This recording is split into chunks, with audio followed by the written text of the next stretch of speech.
La journée avait été étrange, au terme d'une semaine tout aussi étrange. Lorsque Dusty Dustman était parti au travail ce matin-là, il avait senti une tension dans l'air, une tension qu'il ne parvenait pas tout à fait à expliquer. Elle s'était accumulée, comme un vague grignotement à l'arrière de son esprit. Depuis une semaine, depuis que sa femme lui avait parlé de la fête. Si quelqu'un lui avait demandé de l'expliquer, il n'aurait pas pu. Il n'y pensait pas consciemment, et ce n'était même pas une pensée cohérente. Mais il se sentait mal à l'aise. C'était une sensation troublante, comme d'attendre que le couperet tombe. Juste un sentiment, mais cela l'avait rendu nerveux et agité toute la journée au travail. Il essayait de se concentrer, mais la vérité était qu'il ne voulait pas aller à cette fête. Dusty n'avait jamais aimé assister aux fêtes de bureau de sa femme. Foutus avocats suffisants. Ils se croient tous supérieurs, pensa-t-il. Mais on ne peut pas sauter une fête de Noël de bureau, n'est-ce pas? Dusty, ce ne serait tout simplement pas correct, avait insisté sa femme quand il avait tenté de se défiler. Et bien sûr, il ferait ce qu'elle voulait. Il faisait toujours ce qu'elle voulait.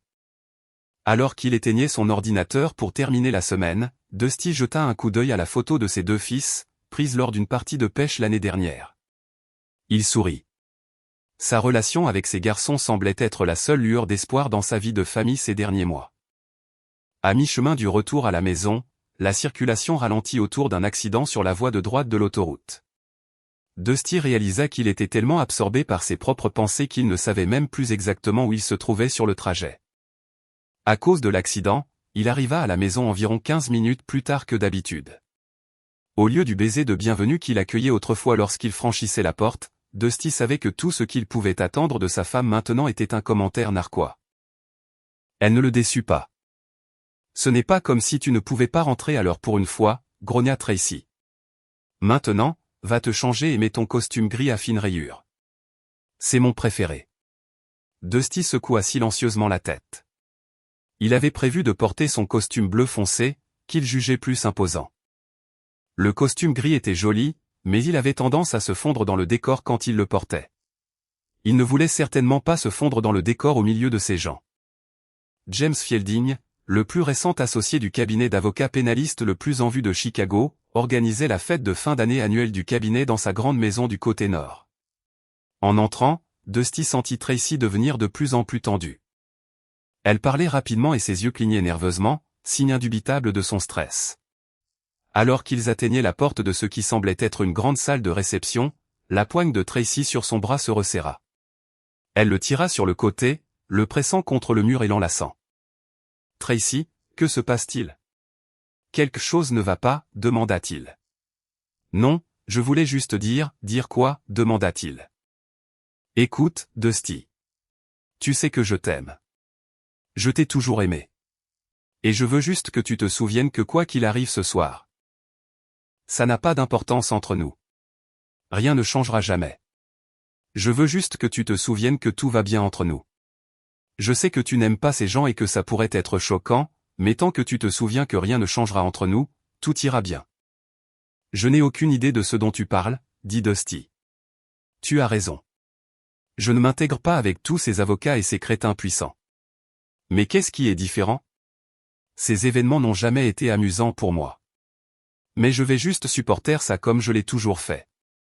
Souviens-toi juste que nous allons bien, dit-elle. Elle recula et le laissa la conduire dans la pièce. Fielding tenait salon devant un grand bar au-dessus duquel était accroché un tableau représentant une femme nue allongée sur un lit. Dusty se déplaça sur le côté du bar pour prendre un verre de vin blanc pour Tracy et un scotch pour lui-même. Il hocha la tête à Fielding lorsque leurs regards se croisèrent une seconde. Fielding lui rendit son signe de tête et lui lança un regard mauvais et narquois. Dusty détestait ce regard. En fait, il n'était pas sûr de ne pas détester Fielding également. Dusty prit les deux verres et se déplaça pour intercepter Tracy, qui se dirigeait vers Fielding et son groupe. Tracy avait manœuvré Dusty de manière à ce que son dos soit tourné au bar. Il se tenait à la périphérie du groupe pendant que Tracy se frayait un chemin jusqu'à Fielding, qui lui fit une bise polie sur la joue avant de retourner pontifier sur quelque chose. Debout à la périphérie, Dusty ne prêtait pas vraiment attention à la conversation. Il jeta un coup d'œil autour de lui, apercevant de nouveau rapidement la peinture de nu et pensa qu'il était tout à fait approprié pour Fielding d'avoir une telle œuvre en évidence dans la pièce. Lorsque Dusty se reconnecta à la pièce, il remarqua que plusieurs personnes regardaient dans sa direction. Instinctivement, il baissa les yeux sur son costume pour voir s'il avait renversé quelque chose sur lui, ou, Dieu nous en préserve, si sa braguette était ouverte. Il ne vit aucune tache et une vérification subtile révéla que sa braguette était bien fermée. Pourtant, les regards continuaient. Se sentant mal à l'aise, Dusty se tourna de nouveau vers le bar, jetant un coup d'œil à la peinture. C'était incroyablement érotique, pensa Dusty. La beauté aux cheveux de jais était allongée nue sur un lit, le regard vitreux, manifestement après un rapport sexuel très satisfaisant. C'était un regard qu'il ne connaissait que trop bien sur un visage qu'il ne connaissait que trop bien. La femme du tableau se tenait juste à côté de lui. Dusty cessa de penser. D'ailleurs, il cessa de respirer aussi. Il resta bouche bée, fixant la peinture. Il ne remarqua pas que Fielding et sa femme échangeaient des sourires narquois. Progressivement, d'autres personnes dans la pièce se tournèrent vers Dusty. Certains souriaient narquoisement, d'autres avec de la pitié sur le visage. Après ce qui sembla une éternité, mais qui n'était probablement que 10 secondes, Dusty se ressaisit et chuchota à sa femme, « C'est toi ». La pièce était devenue complètement silencieuse. L'exclamation chuchotée de Dusty aurait pu être un cri tant elle portait. « Non », dit Tracy doucement. « Cette femme a les cheveux noirs, et moi je suis Auburn, idiot. » Elle gloussa doucement, ce qui ne fit que rendre son déni encore moins convaincant. Plusieurs personnes regardèrent de Tracy à la peinture et vice-versa. Plusieurs autres riaient doucement. Fielding fit un clin d'œil rapide à Tracy. Dusty regarda sa femme, puis reporta son regard sur la peinture. D'une voix presque catatonique, il dit « Cheveux noirs, mes poils pubiens Auburn ». Tracy regarda fixement la peinture. Bien qu'elle l'ait déjà vue, elle n'avait pas remarqué que l'artiste avait laissé ses poils pubiens de leur couleur réelle, sans les assortir au noir de ses cheveux peints. Elle se demanda rapidement si c'était intentionnel ou une erreur, non pas que cela importe vraiment. Tracy avait supposé que Dusty finirait par comprendre que la peinture la représentait, mais elle et Fielding avaient pensé que cela arriverait plus tard dans la soirée, après que quelques verres les ramollient. Ni l'un ni l'autre n'avait prévu une révélation aussi rapide. Dusty sentit 2 paires de mains fortes le saisir par les bras et les épaules. Il fut poussé hors de la pièce principale dans une plus petite pièce latérale. Fielding et Tracy suivirent une seconde plus tard. Fielding regarda presque avec mépris l'homme plus petit. « Écoute, petit nerd. Voilà comment ça va se passer à partir de maintenant. Ta femme va être mon esclave, et tu pourras la garder dans ta vie de famille quand je ne l'utilise pas, » dit Fielding. « Si tu t'y opposes, le cabinet représentera Tracy et te prendra tout ce que tu as, et je continuerai quand même à la baiser. » Dusty regarda alternativement Fielding et sa femme. Il se sentait piégé, au propre comme au figuré. « Ça dure depuis un bon moment maintenant, et tu n'en as jamais eu la moindre idée, » expliqua Tracy. « Donc, tu n'as rien perdu. Nous n'allons rien changer. Toi et moi allons continuer comme nous l'avons toujours fait, et je continuerai à voir Jim. Ou alors, je prendrai la moitié de tout ce que nous possédons dans un divorce et je continuerai à voir Jim. Le choix t'appartient. La plupart de mes collègues et amis le savent déjà. Tu es à peu près le seul à ne pas le savoir. » La voix de Dusty était tendue. « Les garçons et tes amis. Il ne s'agit que de ton ego. Je veux dire, nous pouvons continuer à être mari et femme avec tout ce que cela implique. Ou pourquoi voudrais-je encore coucher avec toi? Dusty, sois réaliste. Tu as bien fait comprendre que tu es une pensée secondaire. Je ne prends pas les restes de cette horreur de James Fielding, cracha-t-il. Fielding éclata de rire. Un son profond et grondant. Tu te sens mieux maintenant, Dusty? Maintenant que tu as pu m'insulter? Quelle est la prochaine étape? Tu vas m'accuser d'avoir des poux? Le visage de Tracy se durcit. Mon Dieu, il avait tellement raison à ton sujet. Tu n'es qu'un petit homme. Le rire de Fielding résonna dans la pièce alors que Dusty était escorté hors de la pièce, puis hors de la maison. Dusty entendit les rires en partant, retenant à peine ses larmes. Tu as vu la tête de son mari quand il a vu cette peinture, se vanta Fielding auprès de Tracy. Tu sais qu'il est assez intelligent pour comprendre quand ça a été fait. Du moins, quand ça a commencé. Ouais, je suppose que je vais devoir m'excuser auprès de lui, mais quand il m'a pratiquement accusé de le tromper, j'ai pensé que je devais me venger d'une manière ou d'une autre. La peinture était une excellente idée, Jim. Mais tu le trompais déjà à ce moment-là, rit Fielding. Tracy suivit Dusty dehors, pensant qu'elle devrait calmer son mari. En vérité, Dusty avait interrogé sa femme plusieurs fois au cours de l'année écoulée lorsque les choses ne collaient pas tout à fait. Chaque fois, Tracy était montée sur ses grands chevaux, accusant son mari de ne pas lui faire confiance. Cet argument avait réussi à faire reculer Dusty, qui se sentait mal d'avoir questionné sa femme de 27 ans. Alors qu'il rentrait en voiture, Dusty repensa à la carrière de 12 ans de Tracy chez Scott Hansen LLC. Après être restée à la maison pour élever les 2 fils du couple jusqu'à ce qu'ils aillent à l'école, Tracy avait décidé qu'elle voulait retourner au travail. Au début, elle fut affectée au vieil Hansen, l'associé principal du cabinet. Mais quand Hansen prit sa retraite il y a 3 ans, il fut remplacé par Fielding, 35 ans, un colosse de 1,93 m et 100 kg qui rendit Tracy, 47 ans, nerveuse par la façon dont il la regardait. Elle l'avait admis à Dusty à l'époque. Malgré son malaise initial, elle avait parlé de son nouveau patron pendant les 2 premiers mois, puis était soudainement devenue silencieuse. Dusty savait que Tracy pouvait encore faire tourner les têtes avec ses longs cheveux et ses courbes incroyables. Il pensait toujours qu'elle était la plus belle femme qu'il ait jamais vue. Dusty Dustman s'était toujours considéré comme un homme chanceux. Tracy, sa femme depuis 27 ans, était la plus belle femme qu'il ait jamais rencontrée. Il se demandait souvent comment il avait eu la chance de l'épouser. Dusty n'était pas laid, mesurant 1,75 m pour un solide 77 kg. Il avait un comportement calme et analytique, typique d'un comptable, ce qu'il était. Lorsque le nouveau patron de Tracy s'avéra être un homme grand, beau et plus jeune nommé James Fielding, Dusty ressentit une pointe d'inquiétude. Il commença à suivre les allées et venues de sa femme. Au début, les habitudes de travail de Tracy ne changèrent pas beaucoup. Elle ne travaillait pas tard plus souvent qu'avec son ancien patron. C'était du moins le cas jusqu'à il y a environ 1 an. Soudain, les nuits tardives devinrent plus fréquentes.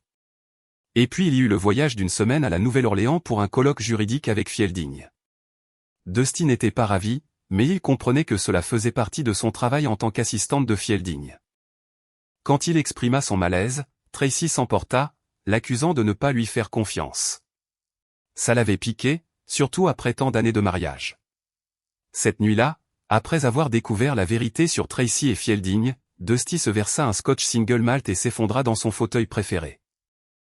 Sa vie s'était écroulée en quelques minutes. Il pleura ouvertement, chose qu'il n'avait pas faite depuis des années. Pendant la majeure partie de leur mariage, Dusty avait pensé qu'ils avaient une relation presque parfaite. Bien sûr, il y avait eu de petites fissures récemment, des disputes, le ton plus sec de Tracy, et sa garde-robe de plus en plus jeune et révélatrice, mais rien qui ne semblait insurmontable. Maintenant, tout prenait sens. Dusty but plusieurs autres scotch avant de s'endormir dans son fauteuil, avec le film de Noël classique, La vie est belle, en fond sonore. À 1h45 du matin, Tracy le réveilla en le secouant, l'exhortant à venir se coucher. « Je dois admettre que je ne l'ai pas vu venir, Tracy. Je ne suis pas sûr de vouloir que les garçons voient un jour cette peinture, cependant, dit Dusty d'un ton impassible. Le visage de Tracy s'empourpra profondément. À sa réaction, Dusty réalisa qu'elle n'avait pas pensé à leur fils lorsqu'elle avait posé pour le portrait qui trônait maintenant en bonne place dans la maison de Fielding. Dusty serra les poings, retenant à peine la colère qui montait en lui.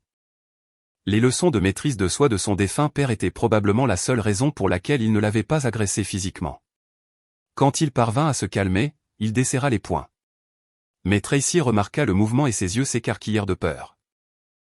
Un frisson de prise de conscience la parcourut. Elle avait poussé Dusty à bout. « Eh bien, puisque nous sommes si ouverts et honnêtes, que dirais-tu de répondre à 2 questions pour moi ?»« Pourquoi, et depuis combien de temps ?» demanda Dusty. Tracy fixa le tapis, son visage passant par une gamme d'émotions avant qu'elle ne parle enfin. « Nous ne voulions pas que cela arrive. C'est juste arrivé. Il y a environ 1 an, nous avons réalisé que nous avions beaucoup en commun. Toi et moi, on était devenus monotones. Jim est un homme qui prend les choses en main. Et il m'a prise en main. J'ai aimé ça. J'ai beaucoup aimé ça. Et puis quand tu m'as en quelque sorte accusé de te tromper, je me suis mise en colère, et Jim et moi avons trouvé un moyen pour que je me venge. » Dusty secoua la tête, incrédule. « Mais tu me trompais déjà. Ce n'est pas se venger. C'est me le jeter à la figure. Tracy ouvrit la bouche pour répondre, puis la referma, la tête baissée en silence. Dusty continua, sa voix basse mais ferme. Donc, ce que tu me dis, c'est que tu as opté pour le nouveau, le jeune et l'excitant plutôt que pour le train-train quotidien. Toutes ces années que nous avons partagées ne signifiaient rien pour toi. Je t'aime toujours, Dusty. Je ne suis juste plus amoureuse de toi. Jim et moi, nous nous connectons à tant de niveaux. C'est nouveau et excitant, dit-elle. Bien sûr que ça l'est, espèce d'idiote, rétorqua Dusty. Tu es un nouveau morceau de viande pour lui, et il est un nouveau bâton pour toi. Tu n'as pas traversé les rigueurs de la vie quotidienne avec lui. Vous n'avez pas élevé d'enfants ensemble.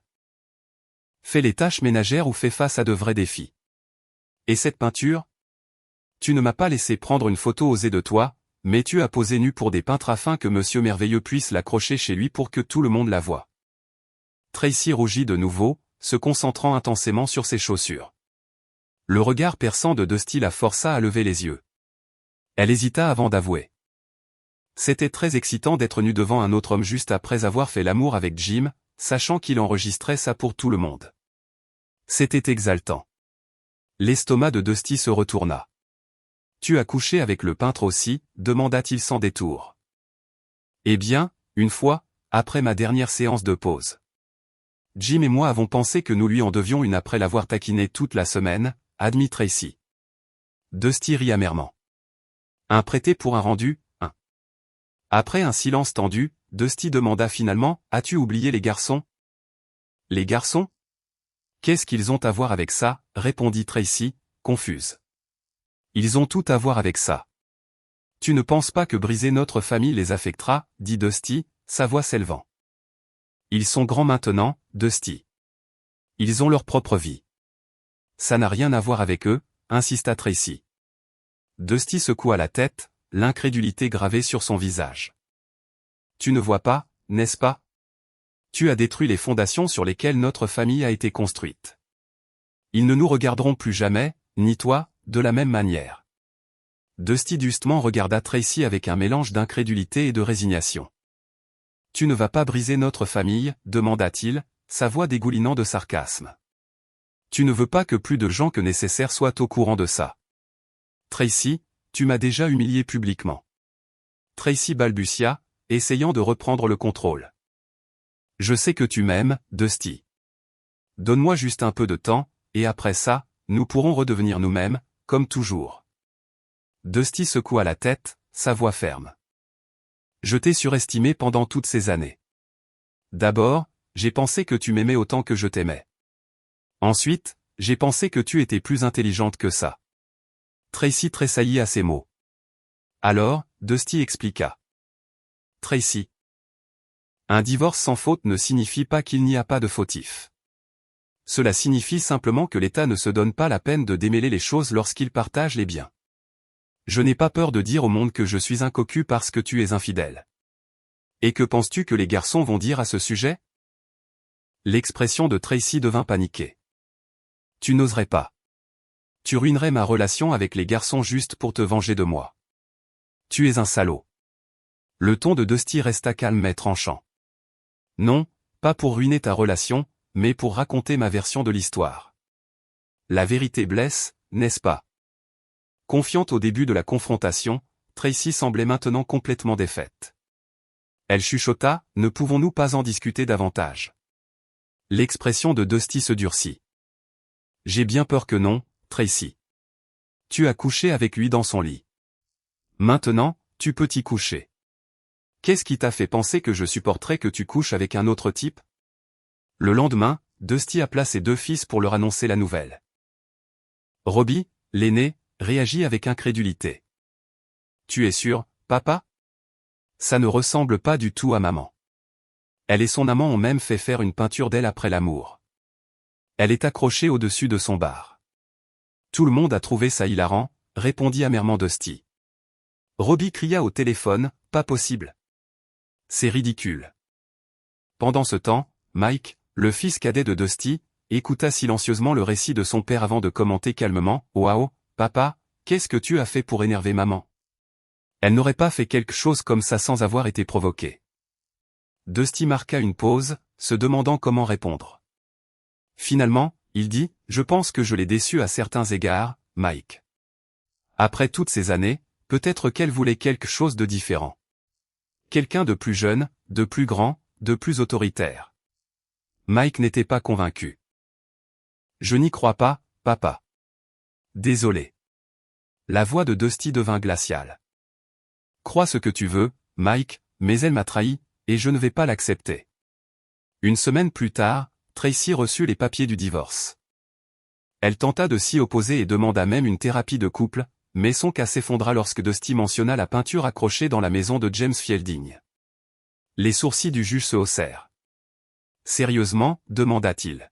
« Nu et bien satisfaite, à ce qu'il semble, votre honneur. » Accrochée en bonne place dans la maison d'un autre homme, expliqua Dusty. Tracy commença à répondre, mais son avocat l'arrêta. « Mieux vaut se taire que de dire au juge que vous avez été assez arrogante pour étaler votre liaison, lui chuchota Teil. 6 mois plus tard, le divorce fut finalisé, tous les biens étant partagés équitablement. Tracy emménagea avec Fielding tandis que Dusty trouva un modeste appartement près de son travail. Un soir, Jim Fielding se versa un verre, jetant un coup d'œil à la fameuse peinture de Tracy accrochée au-dessus de son bar. Il sourit narquoisement, se rappelant le plaisir qu'ils avaient eu pendant leur liaison et la satisfaction d'humilier son mari.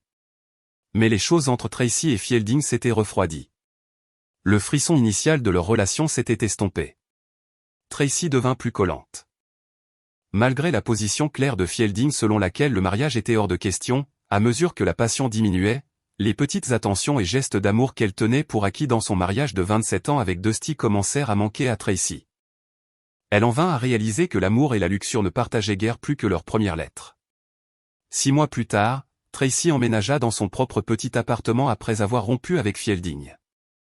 Une semaine après, elle fut réaffectée pour travailler comme assistante d'un nouvel avocat au cabinet, un jeune diplômé ambitieux de la faculté de droit de Georgetown au comportement arrogant.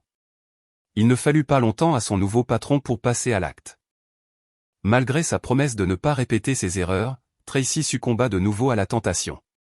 6 semaines seulement après avoir commencé à travailler pour son nouveau patron, Tracy, 52 ans, se retrouva empêtrée dans une autre liaison malheureuse.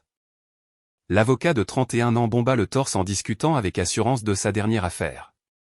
Mais Fielding, souriant narquoisement, avait d'autres choses en tête. Cette peinture au-dessus de ton bar n'était qu'un avant-goût, remarqua Fielding au jeune avocat quelques semaines plus tard. Elle est sacrément douée. Le jeune loup hocha la tête, d'accord. Fielding ajouta ensuite, je me suis débarrassé de cette peinture. Je l'ai donnée à un club de striptease chic à environ 1 heure d'ici pour $5 000 en espèces. Je déduirai le prix d'achat total de $155 000 de mes impôts. Les deux avocats rirent de connivence. Le Playpen n'était pas le genre d'endroit où Dusty se serait trouvé un vendredi soir. Mais quand Jerry Cack, le témoin de son fils aîné, organisa l'enterrement de vie de garçon, il se sentit obligé de se joindre par respect. Dusty se dit qu'il resterait assez longtemps pour faire acte de présence, puis partirait avant que les choses ne deviennent trop folles. Le groupe de 15 personnes arriva au club UP du Massachusetts, passant les contrôles d'identité à la porte avant d'être conduit par un couloir jusqu'à la salle principale. Juste avant d'entrer dans l'espace ouvert, Jerry, agissant en tant qu'hôte, s'arrêta net. « Oh, putain, regarde-moi ça !» s'exclama-t-il. Un autre garçon d'honneur, Willie, intervint. « C'est peut-être la peinture la plus sexy que j'ai jamais vue de ma vie. » Jerry se figea, la mâchoire tombante, en lisant la plaque de nom attachée à la peinture. Willie, inconscient de la signification, la lut à haute voix.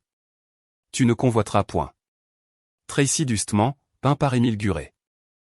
Robbie, le fils aîné de Dusty, devint pâle en réalisant ce qu'il regardait. Il se tourna vers son père, qui haussa simplement les épaules, puis vers son jeune frère, Mike, dont le visage devint cramoisi. « Déjà vu, déjà fait », dit Dusty nonchalamment en continuant de marcher. Robbie et Mike échangèrent des regards horrifiés tandis que le reste du groupe fixait la peinture, abasourdi. Une fois tout le monde assis à leur table réservée, Robbie rompit le silence, exigeant une explication de son père. Dusty soupira. « C'est comme ça que votre mère et son amant avocat, ce salaud, ont décidé de m'annoncer qu'elle me trompait. Cette peinture était accrochée derrière son bar. Chez lui. Tout le monde au cabinet d'avocats savait qu'ils couchaient ensemble et l'avaient vu. Ils ont trouvé ça hilarant que je le découvre de cette façon. Mike plaida. Papa, tu dois leur faire enlever ça. C'est maman. Dusty regarda son plus jeune fils, son expression calme mais ferme. Je parlerai au gérant. Mais n'oublions pas que tu n'étais pas très préoccupé quand je t'ai parlé de ça il y a des années. Si je me souviens bien, tu t'es demandé ce que j'avais fait pour la mettre en colère contre moi. Le visage de Mike rougit de culpabilité alors que le groupe se tut. Dusty s'approcha du bar et demanda à parler au gérant. Il y eut une discussion animée avec quelques gestes et des voix élevées avant que Dusty ne retourne à la table. Le gérant dit que le propriétaire a acheté la peinture à un vendeur privé. C'est devenu un ajout populaire au club. Si je veux qu'elle soit enlevée, je peux l'acheter pour 10 000 $, dit Dusty d'un ton plat. Je lui ai dit que je n'avais aucun intérêt à dépenser 10 000 $ pour une peinture érotique de mon ex-femme infidèle. Robbie et Mike gémirent tous les deux, « Papa, s'il te plaît, fais quelque chose. » Dusty resta calme. Ce n'est plus de mon ressort, les garçons. L'enterrement de vie de garçon se termina sur une note amère, les deux fils se dirigeant directement vers l'appartement de leur mère à leur retour à Chicago. Dusty, quant à lui, retourna chez lui et dormit profondément, imperturbable par le drame. Le lendemain, au mariage, Tracy avait l'air épuisé en prenant place dans la rangée des parents du marié quelques minutes avant le début de la cérémonie. Dusty, assis à proximité, ne put résister à une remarque sarcastique. « La nuit dernière n'a pas été trop gênante, j'espère ?» Le visage de Tracy vira au rouge tandis qu'elle chuchotait en retour. « Je ne savais pas qu'il avait vendu la peinture avant la nuit dernière. » Les anciens époux s'étaient à peine parlé depuis leur divorce 5 ans plus tôt. Malgré son apparence débraillée, Dusty dut admettre que Tracy était toujours belle, à l'exception de ses yeux rouges et gonflés par les larmes. Plus tard, à la réception, Tracy devint une partenaire de danse populaire, en particulier parmi les amis de Robbie, qui avaient entendu l'histoire de la veille. Plusieurs jeunes hommes tentèrent leur chance, la serrant de trop près ou laissant leurs mains vagabonder. Tracy, préparée à cela, réussit à gérer la situation avec grâce, mais était visiblement mal à l'aise. De retour à la table après avoir dansé avec son 5e partenaire trop familier, elle s'adressa à Dusty. « Il fut un temps où tu aurais mis fin à ça assez rapidement. » La réponse de Dusty fut calme mais cinglante. « Il fut un temps où tu étais ma femme et mon souci. Puis tu es devenu le souci de quelqu'un d'autre. Maintenant, je suppose que le souci t'appartient. » Le visage de Tracy se décomposa alors que Dusty se détournait, la laissant réfléchir au choix qui les avait conduits à ce moment. Le visage de Tracy montrait son irritation, mais elle ne dit rien. Elle savait que la plupart de ses relations depuis le divorce avaient été avec des hommes plus proches en âge de ses fils que d'elle-même. Ce qui la concertait, c'est que son ex-mari semblait le savoir aussi. Assise à la table avec Dusty et d'autres membres de la famille, Tracy ne pouvait s'empêcher de jeter un coup d'œil à son ex-mari de temps en temps. Elle nota à quel point les 5 dernières années avaient été clémentes avec lui. Les seuls changements notables étaient quelques rides de plus sur son visage et une touche de gris dans ses cheveux. Ses yeux bleus perçants et sa mâchoire saisissante restaient tout aussi captivants que lors de leur première rencontre. « Mon Dieu, j'ai quitté cet homme pourquoi ? Un peu plus de sexe, un sexe plus agressif. Quelle idiote j'ai été, pensa Tracy. Ouais, ma sœur. Tu as tout fichu en l'air, dit sa sœur, Anna, qui s'était penchée près d'elle et avait clairement entendu le murmure de Tracy. Dis-moi que je n'ai pas dit ça à voix haute, répondit Tracy, mortifiée. Anna gloussa. Non, mais les regards que tu lances à Dusty ne sont pas exactement subtils. Tu pourrais aussi bien lui demander de te ramener à son appartement. Pas ça, dit Tracy en soupirant. J'aimerais juste qu'il me fasse l'amour lentement et passionnément comme il le faisait avant, puis qu'il me câline après. Personne ne l'a fait depuis notre séparation. Eh bien, peut-être que si tu lui demandais gentiment, taquina Anna. Après tout, c'est Dusty, le gars le plus gentil du monde. Dusty, cependant, n'était pas d'humeur à pardonner. Bien qu'une partie de lui aime encore Tracy, il savait qu'il ne lui ferait plus jamais confiance. La trahison avec Fielding l'avait trop profondément blessé. Dans les années qui suivirent leur divorce, Dusty avait pris son temps avant de se relancer dans les rencontres. La confiance avait été son plus grand obstacle, même s'il ne manquait pas de femmes intéressées. Comme il le découvrit, les femmes célibataires de son groupe d'âge étaient beaucoup plus nombreuses que les hommes célibataires. Pourtant, Dusty restait prudent, méfiant à l'idée de s'ouvrir à la possibilité d'un autre chagrin d'amour. Au mariage, l'attention de Dusty se déplaça lorsque Kristen Alfred, la tante de la mariée, l'approcha. Une petite blonde avec des jambes superbes et une robe qui épousait ses courbes. Kristen était difficile à ignorer. Quand elle lui demanda de danser, Dusty sourit et accepta. Grâce à l'amour de Tracy pour la danse, Dusty avait pris des leçons au début de leur mariage et était toujours un danseur habile. Sur la piste, lui et Kristen formaient un couple remarquable. Pendant les slows, ils parlèrent et se rapprochèrent, Kristen se blottissant contre lui. Il ne fallut pas longtemps pour qu'il devienne le centre d'attention de la réception. Kristen, une enseignante de lycée de 52 ans divorcée depuis 20 ans, trouva le comportement calme de Dusty rafraîchissant. Quand Dusty lui demanda pourquoi quelqu'un d'aussi beau qu'elle était resté célibataire si longtemps, elle répondit honnêtement. Des problèmes de confiance, dit-elle simplement. De plus, je ne saute pas au lit avec n'importe qui. Dusty sourit. Bonne réponse, dit-il. À la fin de la soirée, Dusty et Kristen étaient devenus inséparables. Lorsque les festivités du mariage se terminèrent, ils partirent ensemble et un nouveau chapitre commença pour Dusty. Un an plus tard, Dusty et Kristen célébrèrent leur propre mariage. Robbie, le fils aîné de Dusty, était son témoin, tandis que Mike, maintenant agent spécial pour l'IRS, regardait avec fierté. Mike n'avait pas oublié l'humiliation que sa famille avait subie aux mains de James Fielding. Utilisant sa position au sein de l'IRS, Mike s'assura que Fielding fasse face à 12 années consécutives de contrôles fiscaux, ce qui coûta à l'avocat arrogant plus d'1 million de dollars en amende et en impôts. Fielding soupçonnait que quelqu'un l'avait pris pour cible, mais ne put jamais prouver qui c'était. Un matin fatidique, alors que Fielding se rendait à un autre rendez-vous de contrôle redouté, il était perdu dans ses pensées lorsqu'un homme en casquette de baseball et lunettes de soleil le frôla. Fielding enregistra à peine la douleur du tasé pressé contre lui avant de s'effondrer au sol. Des coups pluvièrent sur lui, lui brisant le nez et la mâchoire avant qu'un coup de genou sec dans l'aine ne le fasse sombrer dans l'inconscience. Robbie sourit en remettant le tasé dans la poche de son sweat à capuche, récupérant les dents logées dans sa chaussure. Il s'éloigna, laissant Fielding effondré sur le trottoir. La justice, à ses yeux, avait enfin été rendue. Deuxième histoire. Un week-end, après avoir rencontré un ami, je me promenais le long de la berge en réfléchissant au cadeau que j'allais offrir à ma femme pour l'anniversaire de notre vie commune. Nous sommes légalement mariés depuis 20 ans, et avant cela, nous avons passé quelques années à apprendre à nous connaître et à nous adapter à la vie ensemble. Nous n'avons pas eu d'enfants, mais nous nous sommes consacrés l'un à l'autre. Ma femme aime beaucoup de choses, mais cette fois, je voulais trouver quelque chose de spécial. Mon ami Stan et moi avons échangé quelques idées, mais aucune ne semblait tout à fait appropriée. En marchant le long du trottoir, j'ai jeté un coup d'œil aux panneaux d'affichage disséminés partout. C'est alors que j'ai remarqué une publicité pour une agence de voyage, une nouvelle dont je n'avais jamais entendu parler. En dessous, une brève description mentionnait leur prix raisonnable et un vaste choix d'options. J'ai enregistré leur numéro dans mon téléphone, j'ai trouvé un endroit pratique et j'ai appelé. Une dame à la voix agréable a répondu et a commencé à énumérer leurs services, mais cela semblait quelque peu monotone et ennuyeux, alors j'ai plutôt organisé une rencontre avec elle. Moins d'une heure plus tard, j'ai pris un taxi jusqu'à un immense bâtiment où leur bureau se trouvait au 3e étage. Là, on m'a donné de nombreuses brochures et magazines détaillant diverses options de vacances avec des descriptions et des photos approfondies. J'ai finalement opté pour une courte croisière vers l'une des îles le long de la côte. Cela semblait intriguant car l'île avait des zones désignées où les visiteurs pouvaient s'imaginer sur une île déserte.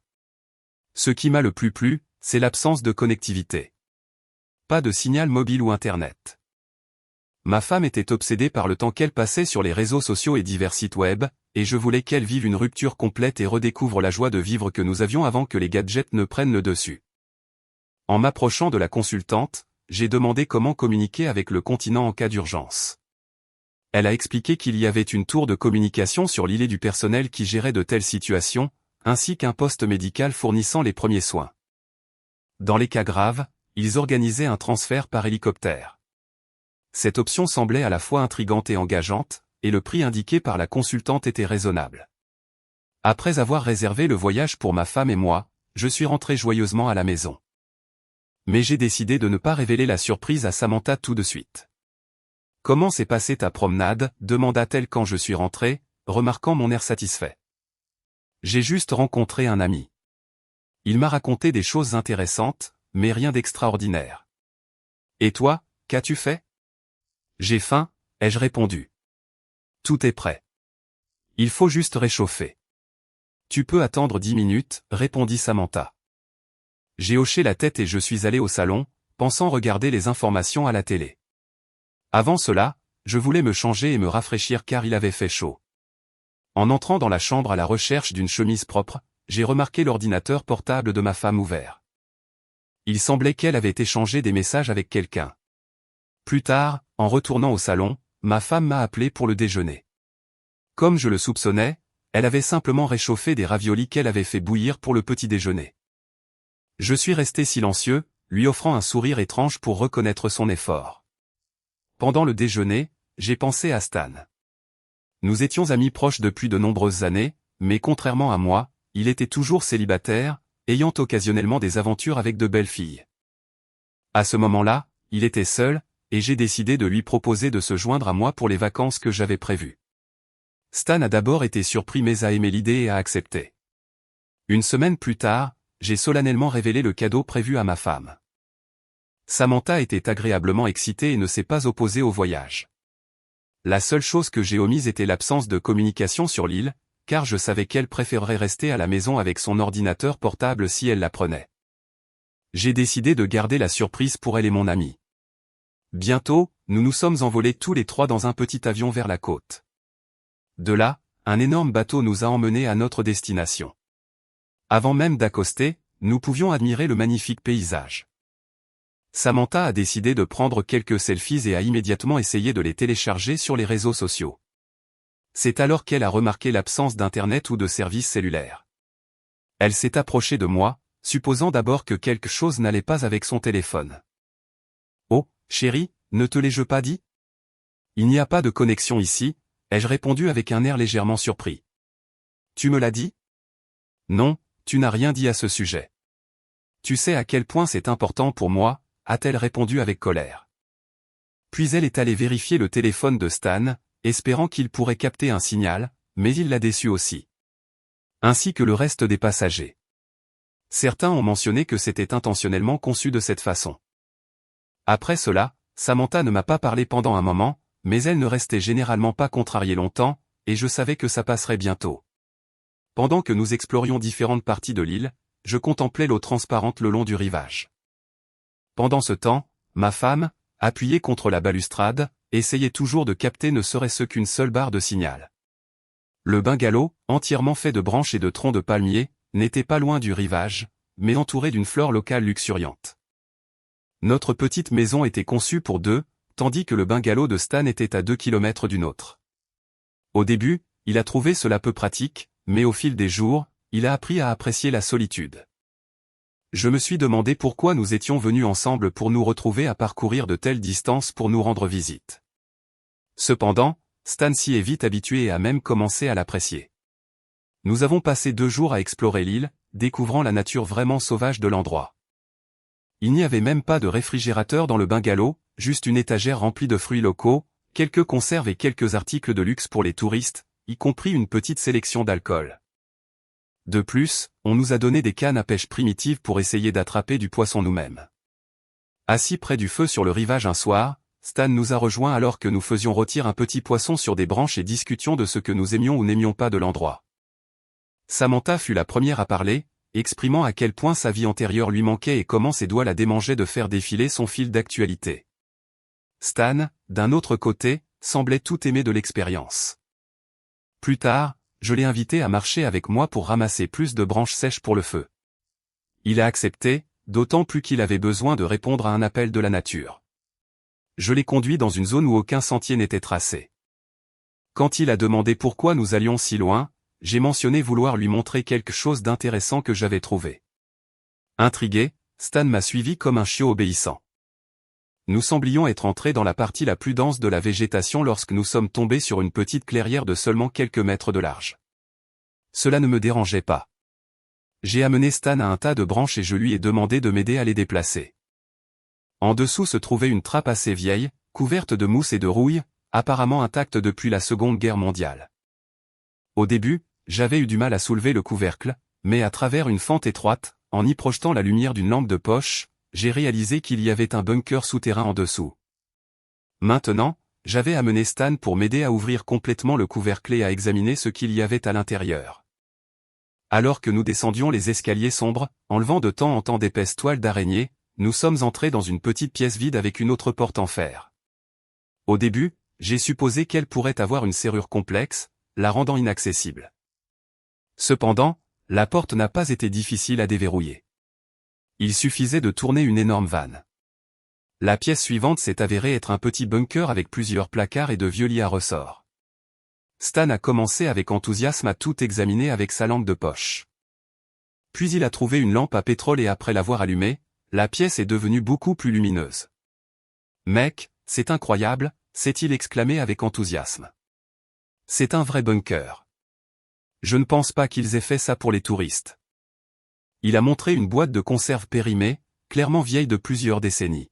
« Ouais, je le pense aussi », ai-je dit, m'approchant de lui par derrière. « J'espère que tu seras à l'aise ici. » Stan se tourna vers moi, ne comprenant pas ce que je voulais dire. À ce moment-là, je l'ai frappé avec une barre de fer qui se trouvait sur l'une des étagères. Il s'est effondré sur le sol en béton. Je l'ai regardé avec dégoût avant de partir et de fermer la porte. Pour m'assurer qu'il ne pourrait pas s'échapper, j'ai coincé la barre dans la roue qui verrouillait la porte de l'intérieur. Quand je suis retourné sur le rivage, Samantha était allongée sur le sable, perdue dans ses pensées. Remarquant que je revenais seul, elle a demandé « Où est Stan ?» Il a décidé de retourner chez lui. Il a dit qu'il était fatigué et qu'il voulait être un peu seul, ai-je répondu en me grattant le bras. Étrange, dit-elle. Nous étions censés discuter davantage. Et où est le bois de chauffage? N'allais-tu pas en chercher? J'ai réalisé que j'avais négligé ce détail et que je devais y remédier. Il faisait trop sombre là-bas. Je n'ai rien trouvé, ai-je dit rapidement. Tu sais quoi? Reposons-nous pour l'instant. Demain, je préparerai tout pour le feu de camp. Je lui ai tendu la main. Samantha était sur le point de saisir ma main quand elle s'est soudainement rétractée. Anthony, mon Dieu, qu'est-ce que c'est? S'exclama-t-elle en grimaçant. J'ai regardé ma main et j'ai vu une petite éruption cutanée. Maintenant, je comprenais pourquoi elle me démangeait tant. J'ai probablement touché de l'herbe à puce, ai-je répondu innocemment en retirant ma main. Le lendemain, Samantha et moi étions seuls. Je me suis comporté avec désinvolture comme si de rien n'était, essayant de me distraire du mieux que je pouvais. Cependant, Samantha insistait, demandant pourquoi Stan n'était pas passé. Elle a même commencé à prévoir de se rendre à son bungalow pour vérifier s'il allait bien.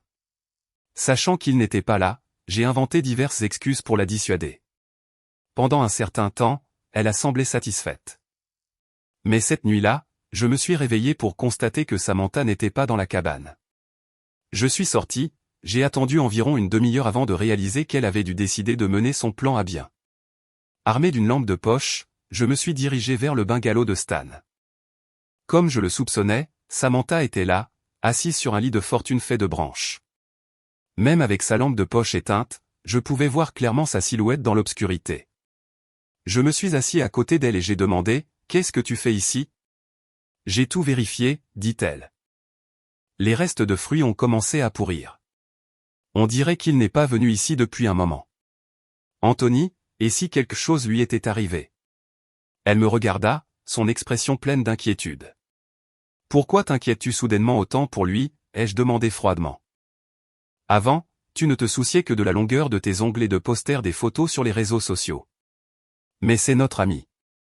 J'ai l'impression que quelque chose lui est arrivé, insista-t-elle. Oh, tu as cette impression, ai-je répondu, déçu. Et depuis combien de temps as-tu cette impression à son sujet? Samantha me regarda comme si je parlais une langue étrangère. La confusion et la culpabilité vacillèrent sur son visage.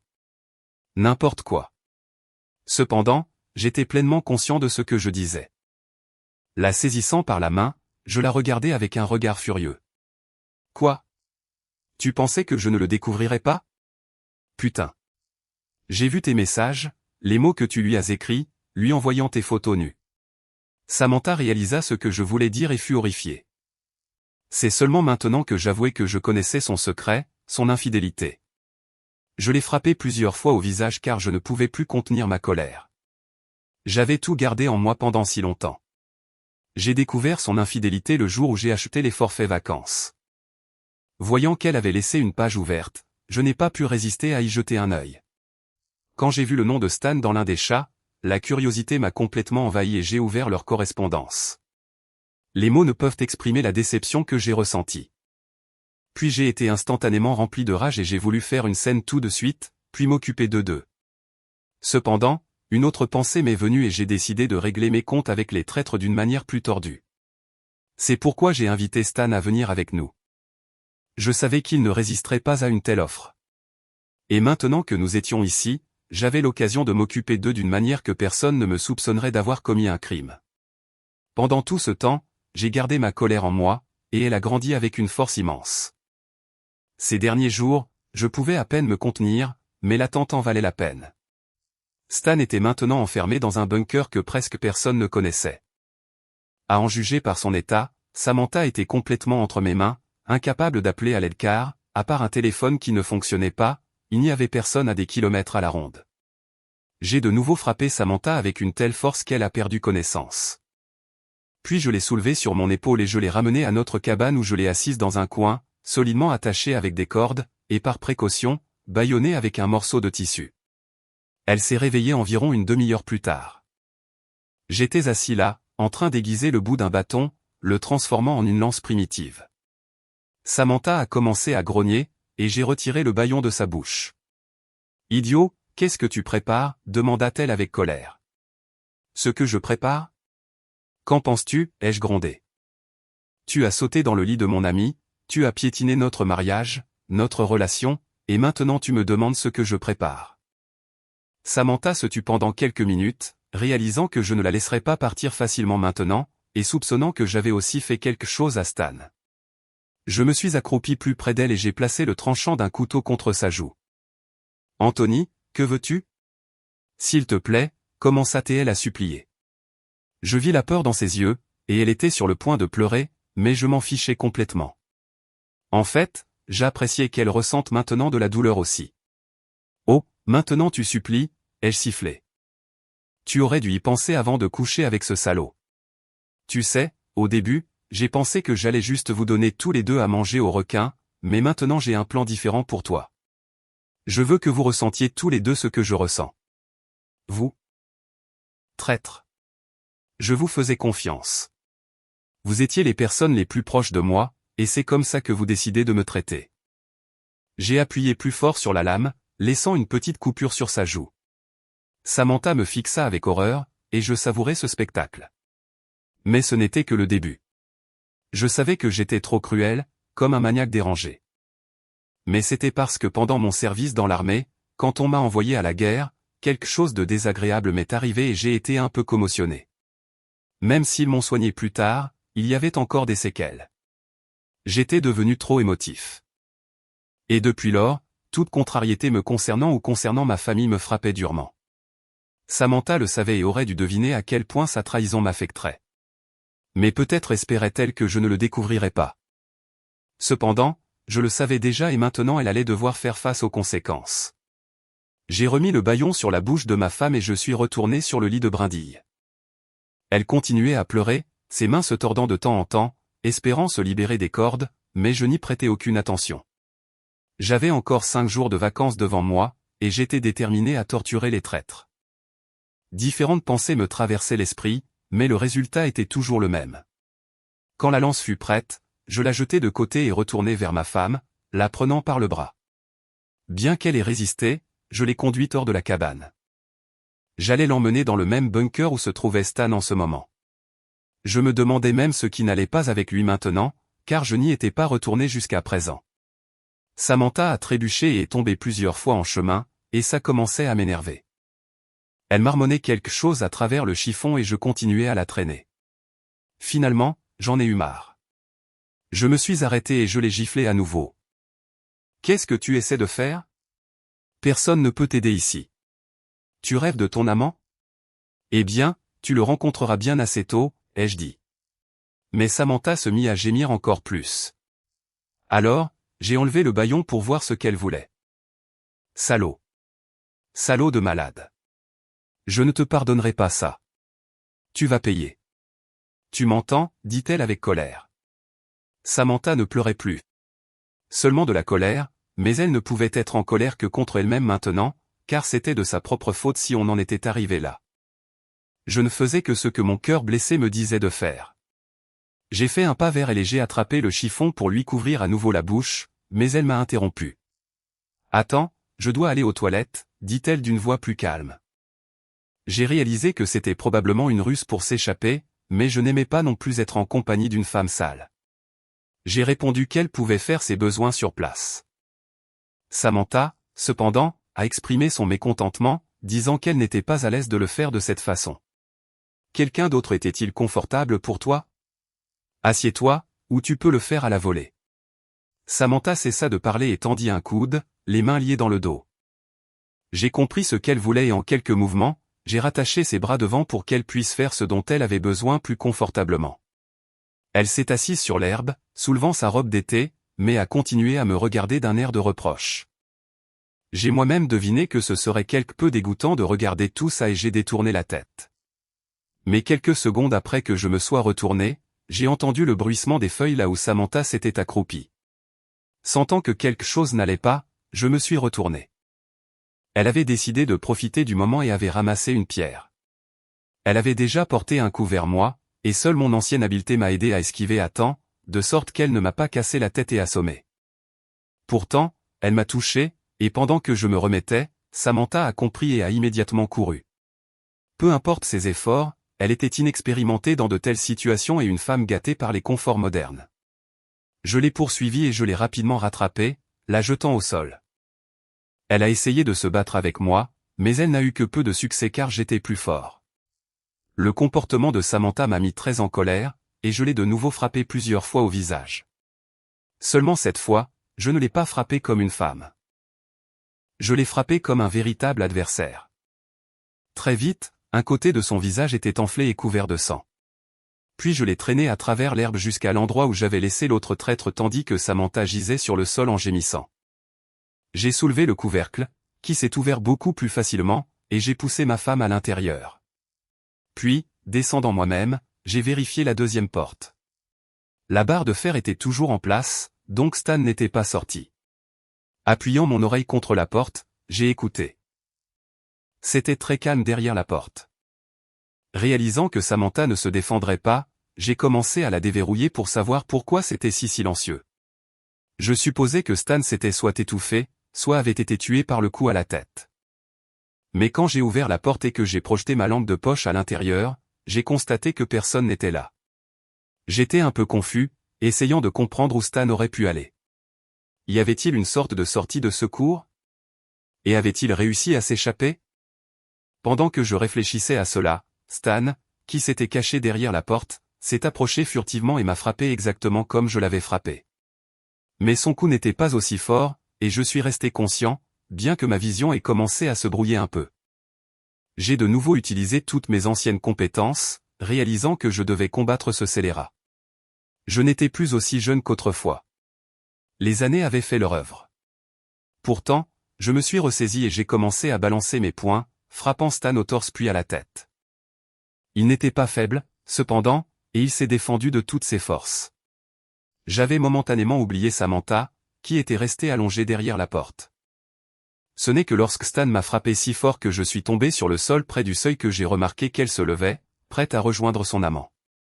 Donc, elle n'avait pas réalisé sa culpabilité, et maintenant elle m'avait complètement trahi. Cela a suscité encore plus de rage en moi. J'ai rassemblé toutes mes forces, je me suis levé, et avec un cri, je me suis jeté sur Stan, le projetant au sol. J'ai impitoyablement martelé son visage de mes poings. Il n'a pas fallu longtemps pour le battre cette fois, et assez vite, il était de nouveau inconscient. Quand j'en ai eu fini avec lui, je me suis tourné vers ma femme, qui se tenait là, horrifiée par ce qui se passait. Me voyant dans une telle fureur, elle n'a rien osé faire contre moi. Stan était toujours en vie, bien qu'inconscient. J'ai conduit ma femme dans la même pièce et je l'ai poussée sur le lit qui grinçait. Puis j'ai commencé à fouiller dans les armoires, sans savoir ce que je cherchais. Il y avait beaucoup de bric-à-brac sur les étagères, des choses qui auraient pu être utiles il y a des années, mais maintenant beaucoup étaient inutiles à cause de la négligence et de l'humidité. Cependant, j'ai trouvé quelques morceaux de vieilles chaînes. Je ne savais pas pourquoi elles étaient là, mais elles m'ont bien servi car j'ai attaché les deux scélérats à un gros tuyau qui courait le long du mur. Les ayant ainsi sécurisés, je ne m'inquiétais plus qu'ils tentent de s'échapper ou de trouver autre chose. En fermant la porte, je les ai laissés là, dans l'obscurité complète, sans eau ni nourriture. Puis, je suis retourné sur le rivage, ayant besoin de nettoyer mes blessures et de me reposer. Pendant des heures, je suis resté assis au bord de l'eau, consumé par des pensées sombres. Je me suis souvenu de la découverte de la trahison, de l'élaboration d'un plan de vengeance et de leur enfermement dans la pièce en béton. Pendant un instant, j'ai réalisé que ma jalousie m'avait complètement envahi et que j'avais simplement perdu la tête. Parce qu'à ce moment-là, j'agissais comme un tyran sans cœur. Mais était-ce vraiment de ma faute? N'étaient-ils pas ceux qui m'avaient trahi en premier? Poursuivant cette conversation silencieuse avec moi-même, j'ai réalisé que deux sentiments se battaient en moi. L'amour et la haine. Quelque part au fond de mon âme, j'aimais toujours Samantha. Après tout, nous avions passé tant d'années ensemble. Et Stan avait été un ami pendant de nombreuses années aussi. Pourtant, ils avaient choisi de tout détruire. Maintenant, je ne pouvais plus ressentir ce que je ressentais pour eux auparavant. Pendant un moment, j'ai même voulu laisser les choses telles quelles et ne jamais retourner à cet endroit. Néanmoins, je n'étais pas une bête sans cœur. J'ai pris de l'eau et de la nourriture et je suis retourné rendre visite à mes captifs. De plus, je voulais leur parler pour comprendre ce qui les avait poussés à la trahison. En ouvrant la porte, j'ai allumé une lampe à pétrole et j'ai examiné ces individus battus et malheureux. Samantha se contentait de me fixer, et Stan a essayé de se jeter sur moi, mais la chaîne l'a retenu. Je me suis assis sur une chaise près d'eux et je les ai simplement observés pendant un moment. « Anthony, qu'est-ce que tu essaies d'obtenir ?» commença Stan. « Penses-tu qu'en nous gardant ici, tu peux changer ce qui est déjà arrivé? N'as-tu pas considéré qu'ils nous chercheront? Ils nous trouveront à coup sûr et tu ne pourras plus rien faire. Tu seras emprisonné. Oh, alors maintenant tout ce que tu peux faire, c'est parler. » Même avec une mâchoire cassée, ai-je rétorqué. Pourquoi es-tu si sûr qu'ils vous trouveront? Les gens qui ont construit ce complexe n'ont jamais trouvé le bunker, et ils ne le trouveront pas maintenant. Quand j'ai dit cela, Samantha fut encore plus horrifiée. La peur envahit son corps et son esprit alors qu'elle réalisait qu'elle pourrait mourir ici. Mais je l'ai dit pour leur faire encore plus peur. Après une longue période de contemplation, j'ai réalisé que je ne serais de toute façon jamais heureux comme avant, et j'avais l'intention de leur donner une leçon. Ensuite, j'accepterai n'importe quoi, même la prison. Je ne suis pas venu ici juste pour bavarder avec vous deux, ai-je continué. Je suis venu pour savoir pourquoi vous m'avez fait ça tous les deux. Que ai-je fait pour que vous me trahissiez? Je vous faisais confiance. Tu m'étais cher, Stan. Nous avons traversé tant de choses ensemble. Et toi, Samantha? Je t'ai tout donné.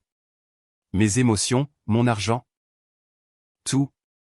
Que te manquait-il? Je me suis tu, m'attendant à ce que Stan dise quelque chose en réponse, mais il devint pensif, tout comme moi, tandis que Samantha baissait tristement les yeux. Après une courte pause, Stan prit la parole. Tu as raison. Nous sommes à blâmer pour cela, mais nous nous aimons tout simplement. Personnellement, je le réalise depuis un certain temps, mais j'ai gardé le silence sur mes sentiments parce que tu es aussi mon ami. Récemment, cependant, j'ai réalisé que je ne pouvais plus me retenir. C'est au-delà de moi, au-delà de nous deux. Et Samantha m'aime aussi. Nous voulions te le dire, l'amour, tu dis, les jeux interrompus. Quelle sorte d'amour est-ce? Poignarder quelqu'un dans le dos. Stan ne répondit pas. J'ai pris des provisions et une trousse de premiers secours du sac que nous avions emporté et je les ai jetés aux deux comme on jette des restes à des chiens. Ils se sont tous les deux jetés sur l'eau et la nourriture comme des chacals. Il semblait même qu'ils étaient prêts à s'attaquer l'un l'autre pour une gorgée d'eau. Les laissant de nouveau seuls, j'ai verrouillé la porte et je suis retourné sur le rivage. Je leur ai rendu visite pendant encore quelques jours, apportant de la nourriture à chaque fois. Pendant ce temps, je réfléchissais à ce qu'il fallait faire ensuite. Je n'étais pas particulièrement désireux d'aller en prison. J'ai pensé que je les laisserais là et que je trouverais quelque chose plus tard. Une fois arrivé sur le continent, je signalerai anonymement leur emplacement, puis je disparaîtrais quelque part où personne ne pourrait me trouver. Ce soir-là, quand j'ai décidé de procéder avec ce plan et que j'avais la conscience tranquille, je me suis préparé à dormir. Cependant, j'ai bientôt ressenti une baisse significative de température suivie de pluie. Elle est devenue de plus en plus forte et s'est bientôt transformée en ouragan. Je ne m'attendais pas à un tel temps. Statistiquement, cette île n'a jamais été confrontée à de grosses tempêtes. Mais maintenant, ma préoccupation était de trouver un abri. Le bungalow dans lequel je vivais a commencé à s'effriter sous les rafales de vent. En quelques minutes, un morceau du toit s'est envolé et l'averse m'a complètement trempé. L'endroit n'était plus adapté pour s'abriter. J'ai pensé qu'il valait mieux retourner au bunker, mais il n'était pas tout prêt. J'ai erré parmi les arbres, essayant de repérer un chemin, mais j'ai vite réalisé que j'étais perdu. Cependant, je ne pouvais pas m'arrêter et je devais continuer. Miraculeusement, je suis tombé sur une petite grotte et j'y ai cherché refuge pour affronter la tempête qui a fait rage toute la nuit. Quand je me suis réveillé, le soleil était déjà haut. En regardant autour de moi, j'espérais que la nuit précédente n'avait été qu'un cauchemar, mais je savais que ce n'était pas le cas. Plusieurs branches étaient tombées contre l'entrée de la grotte, et j'ai dû faire un effort pour les enlever. En sortant, je n'en croyais pas mes yeux. La belle île verdoyante de la veille ressemblait maintenant à une zone apocalyptique. De nombreux arbres étaient déracinés. La boue se mêlait à l'herbe et aux feuilles et tout autour prenait des teintes de gris. Cependant, rester sur place n'était pas une option. Je me suis mis en route pour trouver notre rivage, puis pour vérifier l'état de Samantha et Stan. Je n'ai pas erré longtemps, mais le voyage a été difficile. Je n'arrêtais pas de glisser dans la boue et de tomber dans de petites dépressions cachées sous les branches. J'ai commencé à penser que c'était une punition pour ce que j'avais fait à ma femme et à mon ami. Mais quand je suis arrivé, j'ai réalisé que c'était juste ma conscience qui me poussait à les trouver et à les libérer. Et j'étais prêt à le faire. Cependant, l'endroit où se trouvait récemment l'entrée du bunker était maintenant recouvert d'une couche de boue qui avait glissé d'une montagne voisine. Réalisant que je ne pouvais pas les sauver moi-même, tout ce que je pouvais faire était d'attendre, et je n'ai pas eu à attendre longtemps. Après l'ouragan, la direction du complexe a ordonné l'évacuation des visiteurs de l'île et a fourni l'assistance nécessaire. Elle est arrivée. Quand j'ai atteint le rivage, j'ai vu un bateau et des gens en uniforme qui fouillaient déjà la zone où se trouvait le bungalow. J'ai crié de loin, leur demandant de me prendre, sentant mes forces diminuer. Naturellement, je ne leur ai pas dit la vérité sur ce que j'ai fait à ma femme et à mon ami. Quand ils m'ont interrogé, j'ai raconté l'histoire que j'avais concoctée plus tôt, prétendant qu'ils étaient allés nager dans la mer quand la tempête soudaine a frappé, et que je ne les ai jamais revus. Cependant, j'ai tenu la promesse que je m'étais faite. En rentrant chez moi, je suis allé presque immédiatement dans un cybercafé, j'ai rédigé une lettre anonyme et j'ai indiqué où les victimes pouvaient être trouvées. J'ai même trouvé leur emplacement sur une carte et je l'ai marqué d'une croix, envoyant le tout anonymement à l'adresse appropriée.